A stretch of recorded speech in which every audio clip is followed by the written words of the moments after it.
Hello everyone, Sylvan Bart here, or you can call me Sully. If you couldn't tell by the stuff in the background, and all the other stuff on the shelf on the last video, it's time to look at another adventure from the world of My Little Pony Friendship is Magic. And with the show already in its 9th and, sadly, final season, I'm already feeling depressed that there won't be any more stories following these characters in this universe. But that doesn't mean I'll stop loving the show, as I still have other spin-offs and shorts from the series to look over in the future, as well as make more fanfiction stories and artwork with my original characters and such. And today, I'm looking at the most recent TV special to feature the main six, which is done, ironically, yet great, in the style of the movie. And it's called My Little Pony Rainbow Road Trip. The main six, Princess Twilight Sparkle, Fluttershy, Applejack, Pinkie Pie, Rainbow Dash, and Rarity, are going on a road trip via hot air balloon to the Rainbow Festival in a place called Hope Hollow, as Rainbow Dash is the guest of honor there. But they crash into a giant rainbow billboard, knocking it over and destroying it, along with their balloon. Yet they happen to arrive at Hope Hollow, and spend the night at the only hotel run by Petunia Petals.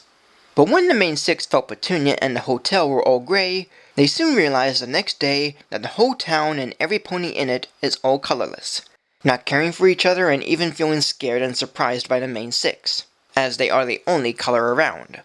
But the girls then meet Mayor Sunny Skies, and despite his best efforts to continue the Rainbow Festival, he explains how the town is gray.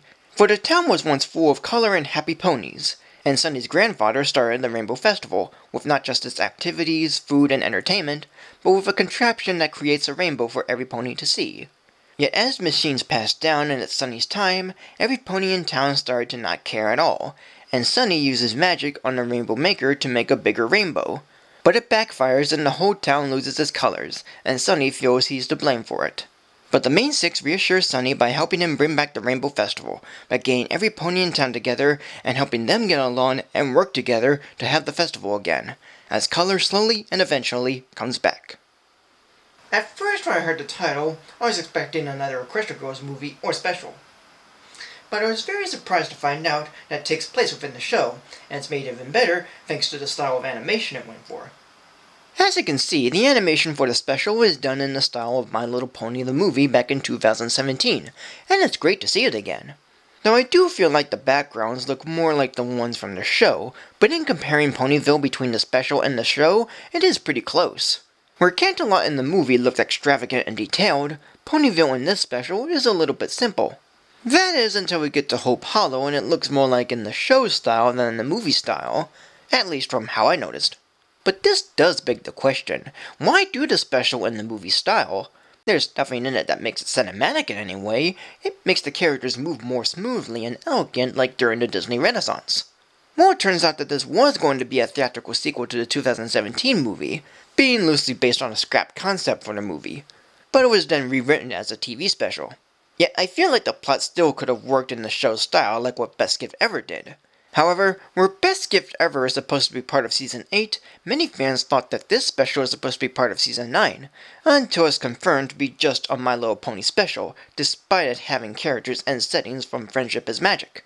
Though I do understand why this is done, as these characters are still well known, and while Generation 5, or Gen 5, is said to be out the following year, it would have been too early to introduce these characters, or new ones, in a different way. But if it's done in this animation style, I wouldn't argue. But that's beside the point. The new characters in this special are good in their own way with their own good designs. One of them, named Kerfuffle, who's the costume designer, has a prosthetic leg, which is neat to see for the first time in this. There are two young Picaside siblings named Barley and Pickle Barrel that make up Hope Hollow's Rainbow Dash fan club. Petunia Petals is not only the hotel manager, but is also the town's librarian, historian, and among a few other things, as well as Sunny Sky's love interest. And there's a pony named Torque Wrench, who's the mechanic of Hope Hollow. Yet the one trait that most of Hope Hollow has is that they speak in an accent, and I thought it sounded like a sort of Irish brogue, which almost makes sense that the special's animated by Boulder Media in Ireland. That is until looking it up that their dialect is from Minnesota, which I know it sounds familiar somewhere else, but I didn't make any connection to the States. Note, I'm only aware of a few dialects in the US, but I'm not very well educated to learn other ones, and I feel that it should be something that I can recognize. Heck, I'm from Pennsylvania and I don't even know what my dialect is. Well, maybe I do, but I haven't spoken it myself. The way the town is very saturated with only the main 6 standing out is another enjoyable part of the special, even for when the colors magically return. All done in a very similar fashion to Pleasantville and Halloween Town 2, almost kind of making a mixture of them. The songs are pretty much fine, nothing too memorable lyric-wise, but they have decent melodies, and there's only like 3 of them. The main theme song, Rainbow Road Trip, is quite fine, though while it does sound more like a main theme for a new TV show, as it's only like 20 seconds long, it's alright for the upbeat melody it has and kinda reminds me of the main theme for the Equestria Girls specials. End of the Rainbow is a sad ballad where Sunny Skies explains how Hope Hollow lost its colors. The melody does bring a sense of depression and grief by naturally going from happy times to sad times without having a break or a sudden change of tone. It's quite a nice one and I like it. And the last song, Living in Color, is fun and even colorful. Just showing all of the colors and telling what each one represents is a good touch, as well as making it a good conclusion to the special. It has a charming melody and is very bright in its visuals and message, and I like this one more than the second song. And the new voice cast is a good one. Ian Hanlon voices Mayor Sunny Skies, Kelly Mesker voices Petunia Petals, Rona Reeves voices Torque Wrench, Mikhail Belmont voices Kerfuffle, Michael Gangerfield voices Mr. Hoovington, Vina Sood voices Mrs. Hoovington, Sabrina Pitry voices Barley Barrel, David Kay voices Pickle Barrel, and Terry Klassen voices Moody Root and Trout Pony. And just for old time's sake, the regular voice cast is again a good one. Tara Strong voices Princess Twilight Sparkle, Andrea Libman voices Pinkie Pie and Fluttershy, Ashley Bull voices Applejack and Rainbow Dash, Tabitha St. Germain voices Rarity, and Kathy Westluck voices Spike. With Rebecca Sochette singing as Twilight Sparkle, Kusumi Evans singing as Rarity, and Shannon Chan Kent singing as Pinkie Pie. As a whole, this special is rather cute. The characters are good, the story is nice, the animation is wonderful, and the songs are alright. Director Gillian Comerford has made a My Little Pony special that is pretty colorful and certainly does feel like it could be part of the show.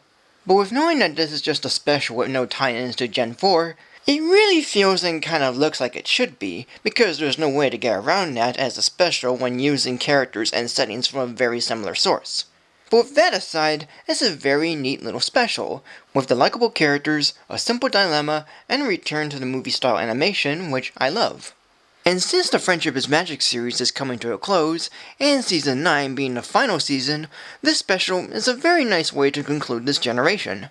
And even though I'm not looking forward to the next generation, I hope it will be just as good as Gen 4. And I'll still continue to enjoy this series, and coming back to it just for fun. So today, this special will be given a rating of 3 stars. So thank you for joining me. Like, comment, subscribe, follow me on Facebook or Twitter, support me on Patreon, and until next time, for a new video.